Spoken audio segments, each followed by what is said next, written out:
Hello, wonderful interpreters. Thank you again for tuning in. I am here with all Washington Interpreters Board members, okay? And so we have to talk to you about some dates very relevant to the election process that's going to happen in about 3 weeks. So thank you for tuning in, and please watch this entire video.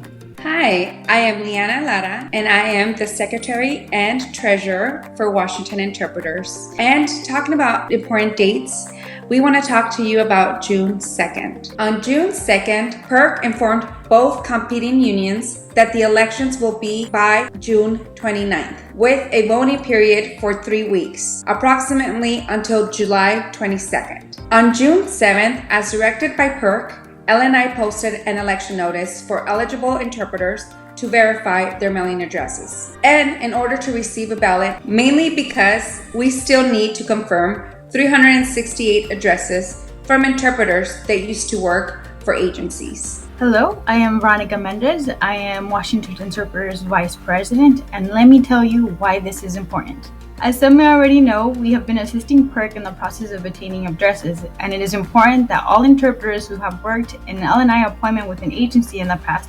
confirm their address in order for the vote to be counted. The link for the PERC notice on LNI's website can be found in the description box at the bottom of this video.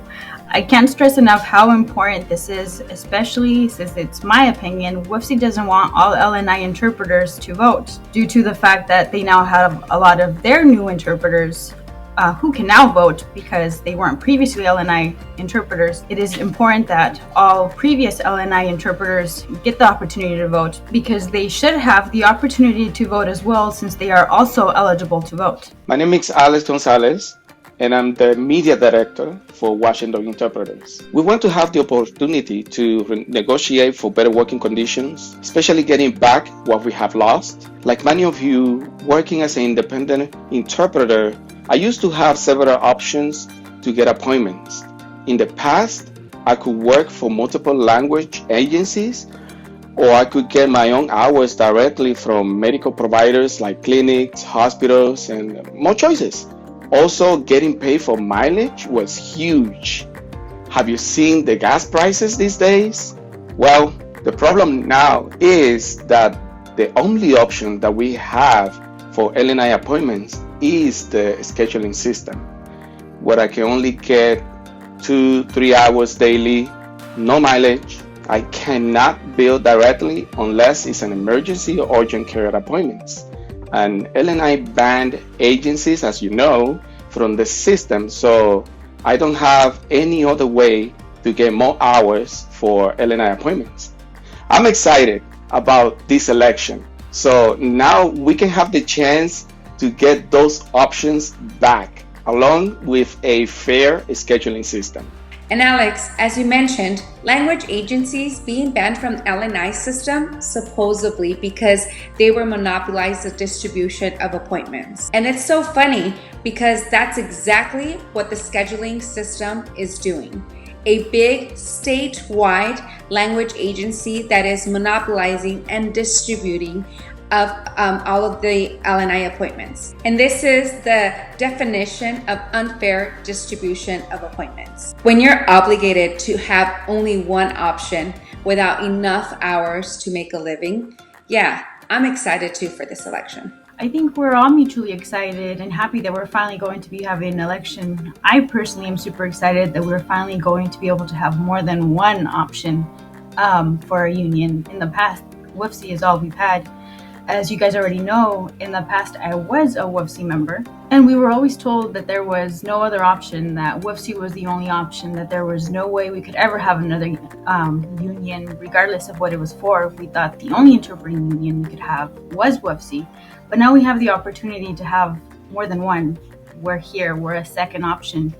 In the past, our local interpreters, I'm from Tri-Cities, didn't like a lot of the things that WFC was doing. For example, the fact that they were sending our money off to the bigger union and we only had a little bit of what we were paying into our interpreting dues. And whenever we would go, for example, to statewide meetings, we were told that maybe we shouldn't be requesting any of our mileage, because if we requested our mileage, it took away from the little bit that was assigned to us, which didn't make sense to many of us. many of us asked if there was any way that we could have our own union, separate from the bigger union, just separate local 1671, and we were told it was not doable regardless of how many of us wanted a new one. Well, we're the new option. This is the new option. We're all LNI interpreters here. We've all worked in different areas of the LNI world. Not only LNI, but also the rest of the interpreting world. We've done HCA, we've done medical, social, and LNI. So we ourselves work in the field. We know our struggles, and whatever we decide to do and changes within the LNI world will affect us directly, will affect our paycheck, will affect our families. I personally think it's always best to have more than one option. Why give all the options to one union? Why allow UFC to be our only option when we can have more than one option? Like Liana had mentioned earlier, we already have one big agency that's monopolizing all our LNI appointments. Why do the same thing with our unions? Why only have one union that's going to monopolize all our contracts? They already have DSHS, HCA. Give us a second option. If we can take over the LNI contract, you would have a second option. But let's not put all our eggs in one basket like the famous sayings goes. Hello, everyone. Again, I'm Juan Bloise. You know me. And I got to say one thing. When Vera was talking about not having all of our eggs in one basket, what is it that we've been preaching to you? A dual system. Because with a dual system, you're going to be able to have your beloved Interpreting Works agency for appointments through the scheduling system. We're going to bring back what Alex was mentioning we have lost, which is contracting with LNI directly, getting appointments from providers directly. That's what I'm talking about. And then, remember, last but not least, those video and telephone appointments that LNI, as we have said in many of our videos before, they're contracting out to who? Companies outside the state, CTS Language Link. Why? Nowadays, we have technology that allows for interpreters to do Zoom calls, video calls from their smartphone, from their laptops. That's something that I wanted to say. I'm stoked about this election. Let me tell you something.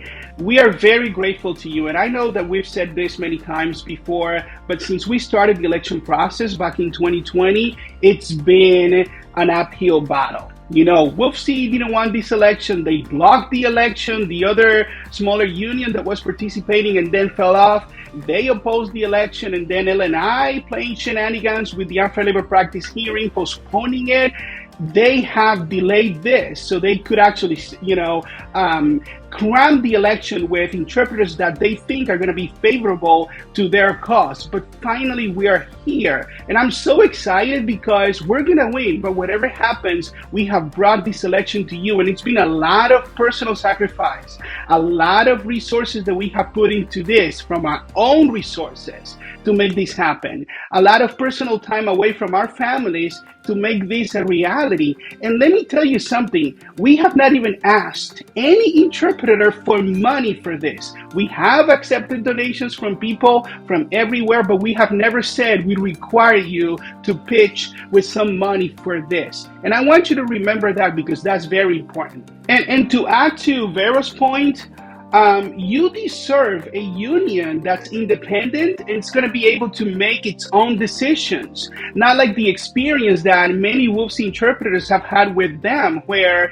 they have very little money locally because they have to pay 60% or more to the WFC local union, okay? And then the AFL-CIO, and then, reporting all these dues and asking for permissions to do anything to their bigger conglomerate. That doesn't work for LNI interpreters. That's something that I wanted to tell you. And I want to say something else just to finish what I was saying. Some people have been saying, especially from WFC leaders, they've been saying that, Washington interpreters and their leaders, they do not have the experience to negotiate a contract or to lead a union. Well, guess what? We are actually the workers here. We're the ones with 10 plus years of experience in the LNI system. We're not some fancy organizers or council reps here trying to take your money. We are the workers, like Vero was saying earlier in the video. We have a lot to lose if we make bad decisions negotiating.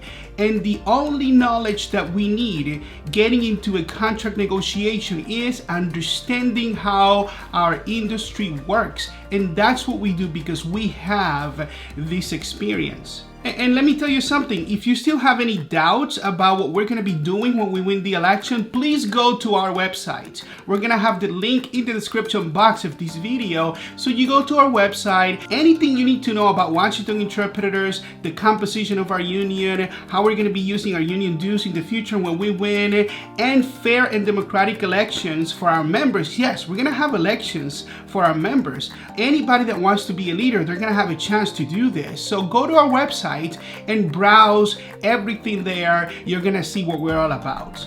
And thank you for watching this video. Please stay tuned for the next upcoming videos in regards to our elections.